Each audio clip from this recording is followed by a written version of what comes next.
3. Kamar 106, bagian 2. Kayu kamper berada tepat di belakang asrama wanita tetapi cukup jauh dari asrama pria. Saat kami keluar dari hutan, saya memulai percakapan dengan seorang siswi yang lewat. "Gadis cantik, bisakah kita bicara sebentar?" "Iya." Zen menendang saya dari belakang dan mendorong saya ke samping. Dia berjalan maju dan dengan kasar meraih bahu siswi itu. Dia menunjukkan itnya dan berteriak, "Polisi! Siapa namamu?" Wajah siswa itu dipenuhi dengan kepanikan. "Namaku Yaxian, Zhao Yaxian. Saya tidak melakukan kejahatan apapun. Mengapa Anda menangkap saya? Anda tidak perlu memberitahu saya apakah Anda telah melakukan kejahatan atau tidak. Saya datang untuk bertanya. Beritahu saya semua yang Anda ketahui tentang kasus pembunuhan beberapa hari terakhir ini." Sikap Zen sangat kuat, kemungkinan besar merupakan kebiasaan dari hari-harinya di polisi bersenjata. Lagi pula, pria dan wanita yang mereka tangani setiap hari mungkin bukan kelompok yang taat. "Aku tidak tahu apa-apa." Yaxian tampak seperti akan menangis. "Lihatlah dirimu, menakuti gadis malang itu. Biar aku yang menangani ini." Saya tidak tahan melihat metode kerja Zen, jadi saya menjauhkan tangannya dari Yaxian. Tentu saja, itu adalah dorongan yang sangat lembut karena saya tidak ingin ditendang lagi.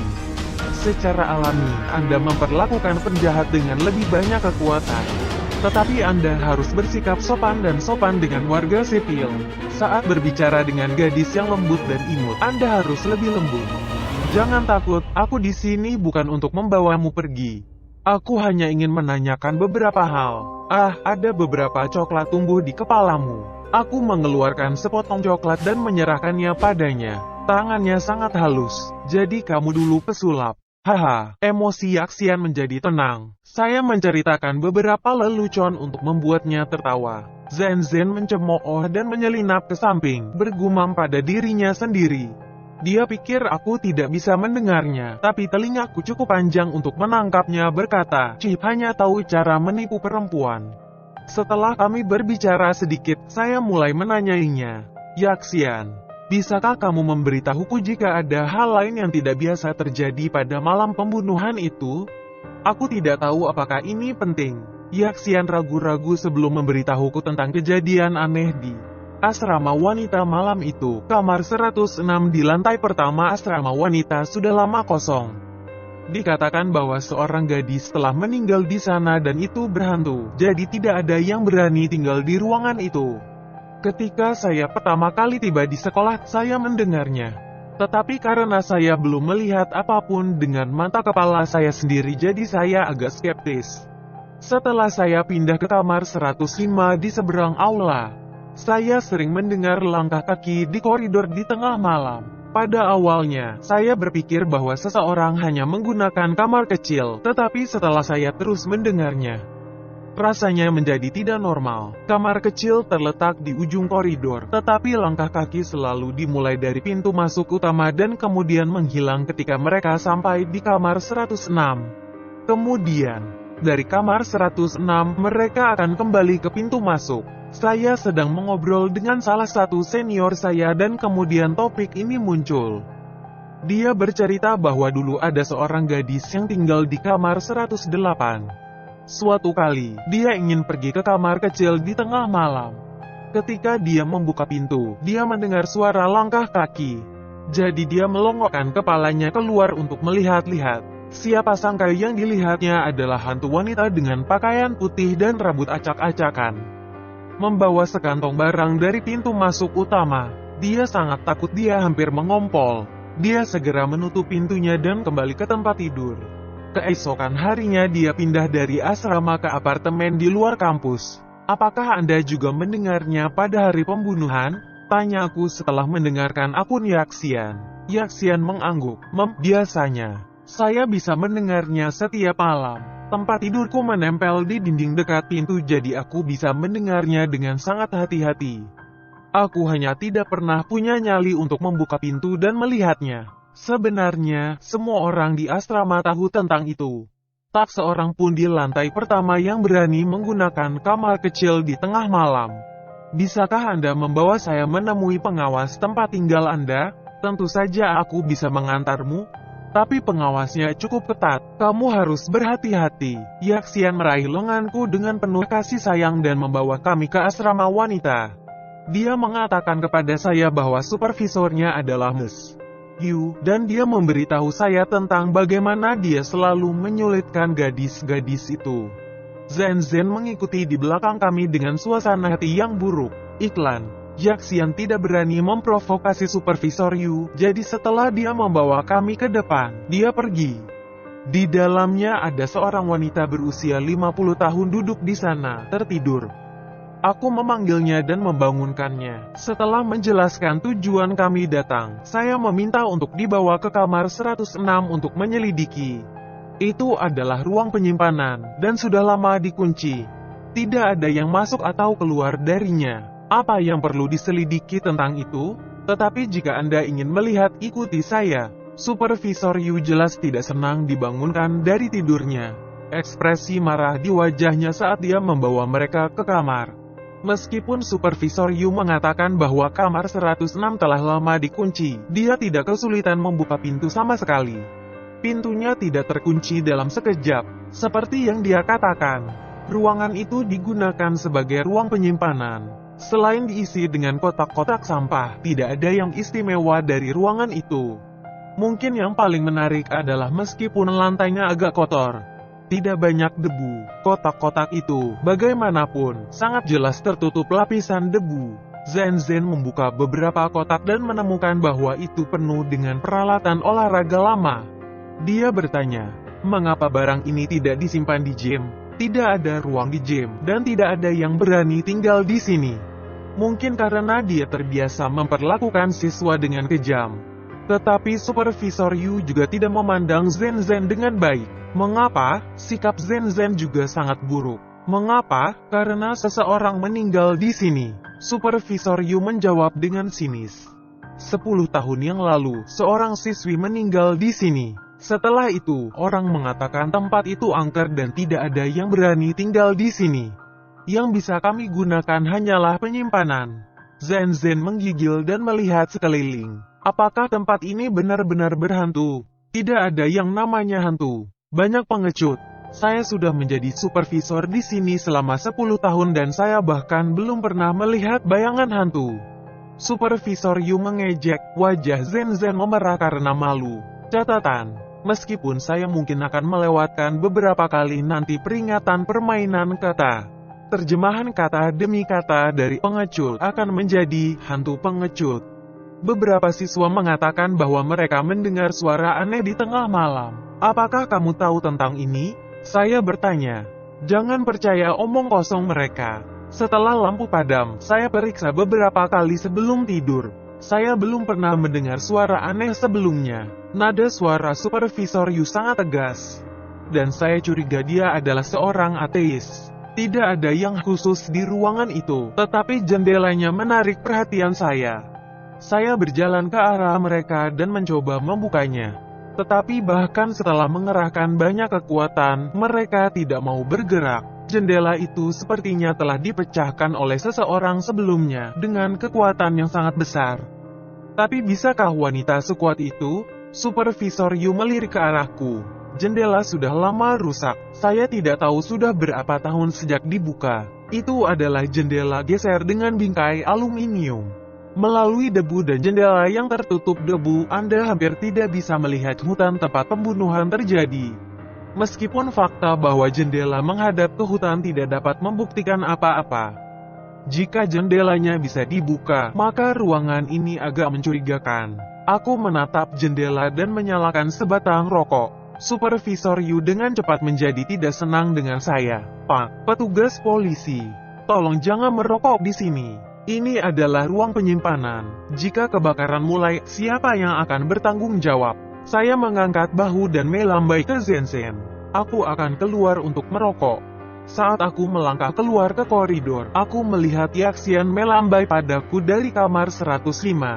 Aku berjalan masuk dan dikelilingi oleh dia dan teman sekamarnya. Sebenarnya, saya cukup disambut. Setelah saya berbicara sedikit dengan Yaxian, kami mulai bermain kartu. Tentu saja, saya juga bertanya apakah dia sudah mendengar berita lainnya.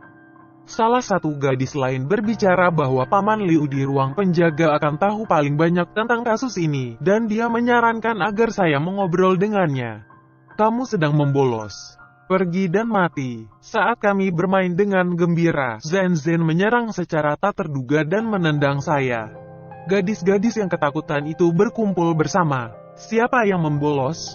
Aku bekerja di sini. Aku menarik diri dan membersihkan debu di pakaianku.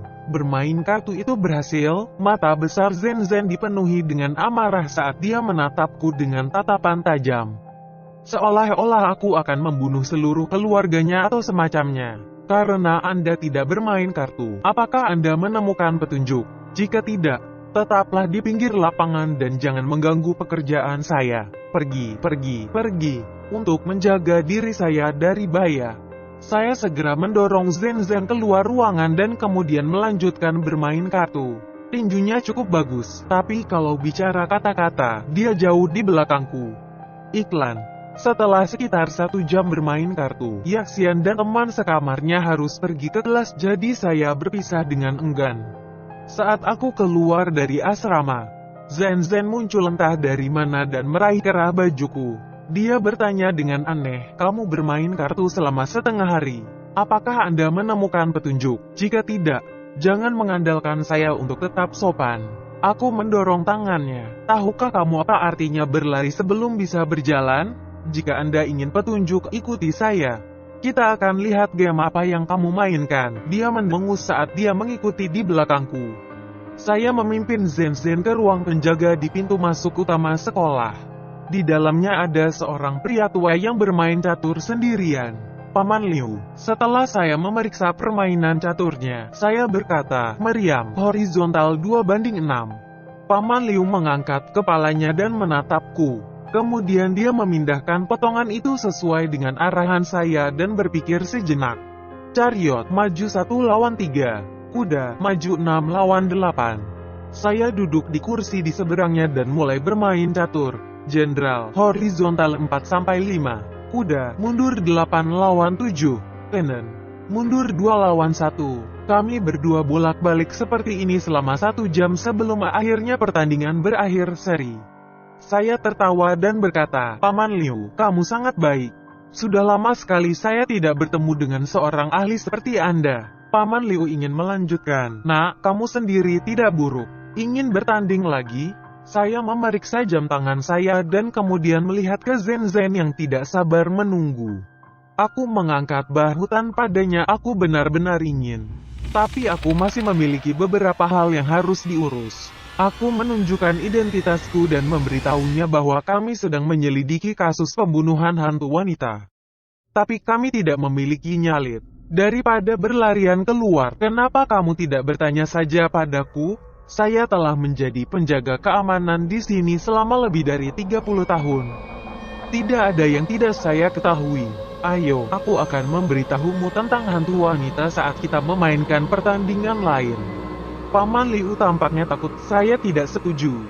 Dia segera mengatur papan permainan dan mulai memberitahuku tentang hantu perempuan. Kami harus mulai 10 tahun lalu. Saat itu, ada gadis ini yang tinggal di kamar 106. Suatu malam sebelum lulus, dia tiba-tiba menjadi gila dan membunuh teman sekamarnya. Dia bahkan mengeluarkan jantungnya dan memakannya. Ketika saya pergi untuk melihat ruangan keesokan harinya, lantainya berlumuran darah. Itu menakutkan, tapi ada hal yang agak aneh. Gadis itu meninggal dengan sangat mengerikan, jadi masuk akal jika dia berteriak dengan keras. Tapi tidak ada gadis di kamar sebelah yang mendengar teriakan minta tolong malam itu. Mereka bahkan tidak mendengar argumen atau suara pertengkaran. Saat itu, ada juga 2 gadis lain yang tinggal di kamar itu. Mereka berdua berkata mereka akan tidur lebih awal dan tidak tahu apa-apa. Sepertinya gadis yang meninggal itu dengan rela membiarkan dirinya terbunuh. Demi menjaga reputasi sekolah, pengurus sekolah mengubur masalah ini. Saya mendengar bahwa mereka akan membayar orang tua gadis yang meninggal itu. Dan gadis yang menjadi gila dikirim ke rumah sakit jiwa. Sejak saat itu, tidak ada yang berani tinggal di kamar 106.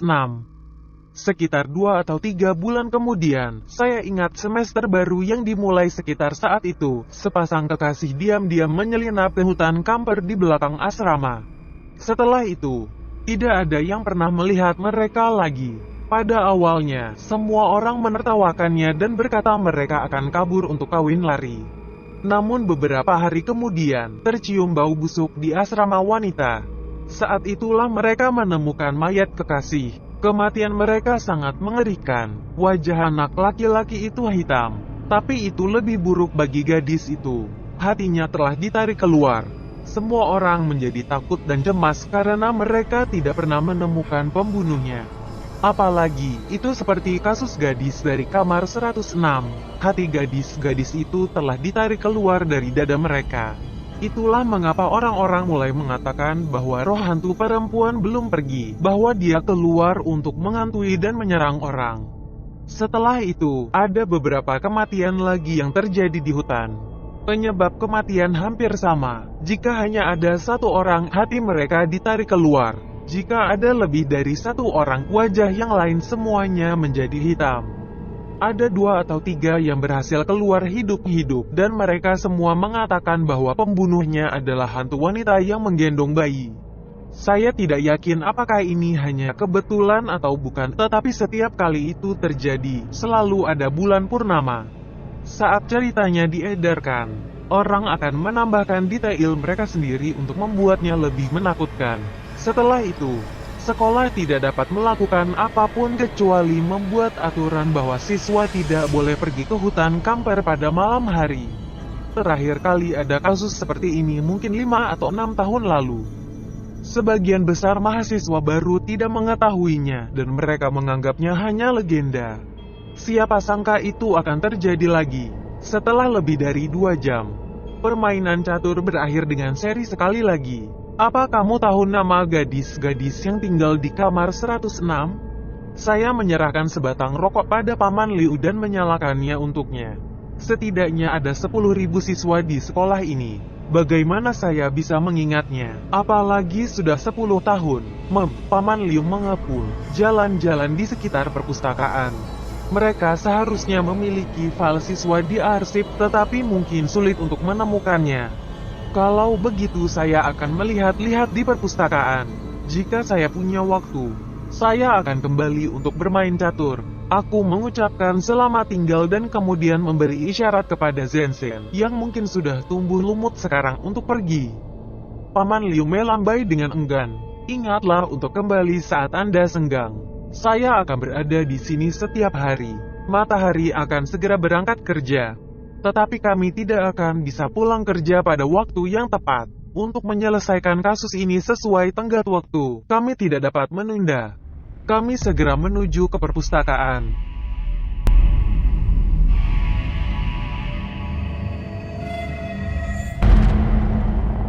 Please like and subscribe to the Twitch channel.